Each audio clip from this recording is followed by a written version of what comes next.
Hello everyone, final revision में आपका स्वागत है और मैं हूं यश। आज के लेक्चर में हम सेकेंड वर्ल्ड वॉर की बात करेंगे जो 1939 से 45 के मध्य हुआ। सबसे पहले जानते हैं कि इस वर्ल्ड वॉर के कारण क्या थे। पहला कारण है पेरिस शांति सम्मेलन के निर्णय। इसमें इटली और जर्मनी के प्रति निर्णय विशेषकर सामने आते हैं।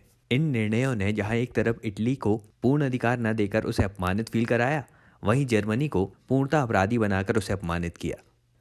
फिर पेरिस शांति सम्मेलन में निशस्त्रीकरण का प्रावधान लाया गया था, जो केवल पराजित राष्ट्रों विशेषकर जर्मनी के संदर्भ में था और यह भेदभाव मूलक था। अतः हिटलर ने निशस्त्रीकरण सम्मेलन से त्यागपत्र देकर शस्त्रीकरण और सैन्यवाद पर बल दिया और द्वितीय विश्व युद्ध का आधार बनाया। अब पेरिस शांति सम्मेलन के तहत ही बना राष्ट्र संघ भी असफल रहा था, क्योंकि ये विजय हुए राष्ट्रों का संघ था और फिर इस संघ में उन मित्र राष्ट्रों ने अपनी स्वार्थ पूर्ति की मैंडेट व्यवस्था लागू की, जिसमें जर्मनी उपनिवेशों के विकास का जिम्मा ब्रिटेन और फ्रांस को सौंपा गया। मुसोलिनी के विस्तारवाद को नहीं रोका जा सका। साथ ही जापान का 1931 में पुनः मंचूरियन क्षेत्र पर हमला नहीं रोका जा सका। राष्ट्रसंघ जब इन सब चीज़ों को नहीं रोक पाया और विफल रहा, तो लोगों का इसके प्रति अविश्वास बढ़ने लगा, जिसने सेकेंड वर्ल्ड वॉर का आधार तैयार कर दिया। वर्ल्ड वॉर होने का अगला कारण था आर्थिक मंदी। यूरोपीय देशों में युद्ध से जो वित्तीय बोझ बढ़ा था और ऋणग्रस्तता आई थी, इसके चलते वहाँ आयात कम हुआ था और बेरोजगारी बढ़ने लगी। वहीं आवश्यक वस्तुओं के मूल्य में भी वृद्धि हुई। इसी के चलते नाजीवादी शासन ने विस्तारवाद की नीति अपनाई। अगला कारण है तुष्टीकरण की नीति। इसमें पश्चिमी पूंजीवादी शक्तियां साम्यवाद के विनाश के लिए इस नीति को अपनाती हैं, जिसके तहत जर्मनी, इटली और जापान के विस्तारवादी अभियानों को नज़रअंदाज किया जाता है, जो वर्साई की संधि का उल्लंघन होता है। अब ब्रिटिश पीएम चैम्बरलिन मानता था कि तानाशाहों की शिकायतें उचित हैं और उन्हें संतुष्ट करना जरूरी है, क्योंकि उनके साथ पेरिस सम्मेलन में कठोर व्यवहार हुआ था। इसलिए 1938 में म्यूनिख समझौते के तहत चैम्बरलिन जर्मनी को सुडेटनलैंड का क्षेत्र देने के लिए सहमत हुआ था। अब हम पिछले ही लेक्चर में पढ़ चुके हैं कि ब्रिटेन ने यह नीति इसलिए अपनाई थी क्योंकि वह जर्मनी में आर्थिक पुनर्निर्माण कर उसे साम्यवाद के विरुद्ध शक्तिशाली बनाना चाहता था, ताकि वे आगे चलकर रशिया का सामना करें और साम्यवादी विचारधारा को फैलने से रोके। इसी क्रम में 1937 में हिटलर के साथ चैम्बरलिन ने नौसैनिक समझौता भी किया। फिर ब्रिटेन ने जापान के प्रति तुष्टीकरण की नीति अपनाते हुए उसके विस्तार को नज़रअंदाज कर दिया। जब जापान ने चीन के मंचूरिया क्षेत्र पर हमला किया, तो उसे साम्यवाद के विरुद्ध बढ़ते कदम के रूप में देखा गया और एशिया में अपने व्यापारिक हितों की रक्षा के लिए ब्रिटेन ने जापान के प्रति तुष्टीकरण की नीति अपनाई। आगे ब्रिटेन ने इटली के प्रति भी तुष्टीकरण की नीति अपनाई, क्योंकि जब इटली ने इथोपिया पर नियंत्रण स्थापित किया, तो उसे नज़रअंदाज कर दिया ब्रिटेन ने और राष्ट्रसंघ द्वारा उस पर कोई कार्यवाही नहीं की गई। इसका कारण था कि ब्रिटेन के व्यापारिक हित भूमध्य सागर में मौजूद थे और वह भूमध्य सागर में स्थित इटली को शत्रु बनाकर अपने व्यापारिक लाभ पर कोई संकट नहीं चाहता था।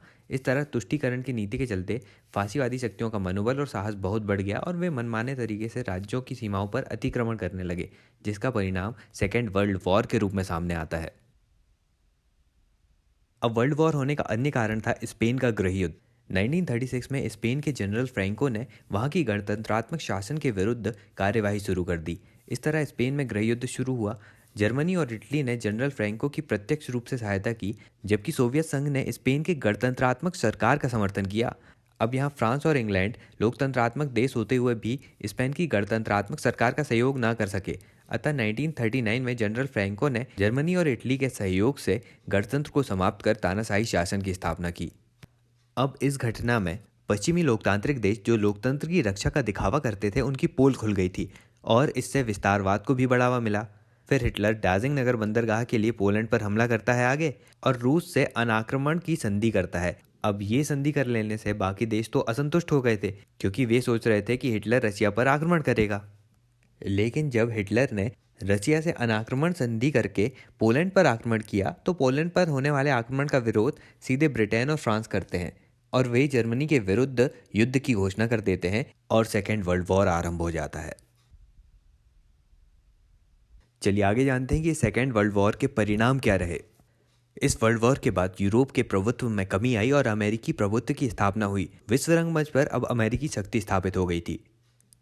ब्रिटेन की शक्ति में कमी से उसके वैश्विक साम्राज्यों का विघटन प्रारंभ हुआ और औपनिवेशिक मुक्ति का दौर आ गया। इसी क्रम में भारत, म्यांमार, श्रीलंका, मलाया, मिस्र आदि देश ब्रिटिश नियंत्रण से मुक्त हुए और हॉलैंड के उपनिवेश जावा, सुमात्रा, बोर्निया को भी आज़ादी मिली।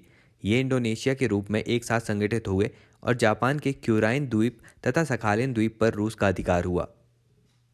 फिर सेकेंड वर्ल्ड वॉर के बाद जर्मनी का विभाजन हो गया और पश्चिमी जर्मनी पूंजीवाद के प्रभाव में रहा तथा पूर्वी जर्मनी सोवियत संघ के साम्यवाद के प्रभाव में रहा। इतना ही नहीं, यूरोप का विभाजन भी पूर्वी और पश्चिमी भाग में हो गया था। इस विभाजन का आधार वैचारिक था। पश्चिमी यूरोप पूंजीवाद की विचारधारा से और पूर्वी यूरोप साम्यवाद की विचारधारा से संचालित हो रहा था। विश्व युद्ध के बाद विश्व दो गुटों में बंट गया। एक अमेरिकी पूंजीवादी गुट था, दूसरा सोवियत साम्यवादी गुट था। इन दो महाशक्तियों के तनावपूर्ण संबंधों को शीत युद्ध कहा गया, अतः विश्व में शीत युद्ध आरंभ हो गया था। सेकेंड वर्ल्ड वॉर के बाद विश्व शांति और सुरक्षा के लिए संयुक्त राष्ट्र संघ का गठन किया गया। इसमें युद्ध के बाद बड़ी संख्या में औपनिवेशिक शोषण से देश आज़ाद होते गए। इन नए स्वतंत्र देशों को तृतीय विश्व के नाम से जाना गया, जिन्होंने गुट निरपेक्षता की नीति अपनाई। फिर विश्व युद्ध के बाद चल रहे शीत युद्ध के दौर में नाटो, वार्सा संधि संगठन आदि जैसे क्षेत्रीय सैन्य संगठन निर्मित हुए, जिनसे संयुक्त राष्ट्र संघ का अवमूल्यन भी हुआ। चीन में जापानी नियंत्रण वाले क्षेत्रों पर अधिकार को लेकर वहां राष्ट्रवादी और साम्यवादी दलों के बीच संघर्ष तीव्र होने लगा, जिसमें अंततः माओ त्से तुंग के नेतृत्व में साम्यवादी क्रांति हुई और साम्यवादी दल ने यहाँ विजय अर्जित की। फिर आगे भारत में भी राष्ट्रीय आंदोलन तीव्र होने लगे सेकेंड वर्ल्ड वॉर के बाद। इसी क्रम में भारत छोड़ो आंदोलन चला। साथ ही आज़ाद हिंद फौज के माध्यम से जापानी सहयोग लेकर ब्रिटिश शासन के विरुद्ध सशस्त्र कार्यवाही की योजना बनाई गई। सेकेंड वर्ल्ड वॉर का सांस्कृतिक क्षेत्र पर भी गहरा प्रभाव पड़ा। इसमें परमाणु हमले में मारे गए लोग, अभूतपूर्व विनाश, निर्दयता, नरसंहार को देखकर बुद्धिजीवी कलाकारों ने मानव की विवेकशीलता, तार्किकता, विज्ञान, शिक्षा आदि पर प्रश्न लगाया। नाजीवाद से पीड़ित यहूदियों ने जर्मनी छोड़ दिया और शरणार्थियों के रूप में अन्य देशों में बसने लगे। साथ ही इन युद्धों को विभिन्न पुस्तकों, फिल्मों, नाटकों आदि में दिखाया जाने लगा। फिर हिटलर शब्द संसार में तानाशाह व्यक्ति का पर्याय बन गया। वहीं आगे चलकर मानव के अस्तित्व संबंधी दार्शनिक चिंतन सामने आए। तो ये परिणाम थे सेकेंड वर्ल्ड वॉर के। आज का लेक्चर बस इतना ही। अगले लेक्चर में हम बात करेंगे चीन की क्रांति की। ये वीडियो अच्छा लगा तो लाइक कर दीजिए, ज़्यादा से ज़्यादा शेयर भी कीजिएगा। पहली बार चैनल पर आ रहे हो तो चैनल सब्सक्राइब भी करना है। अभी के लिए चलता हूँ, मिलते हैं अगले वीडियो में एक नए टॉपिक के साथ। Thank you so much for listening.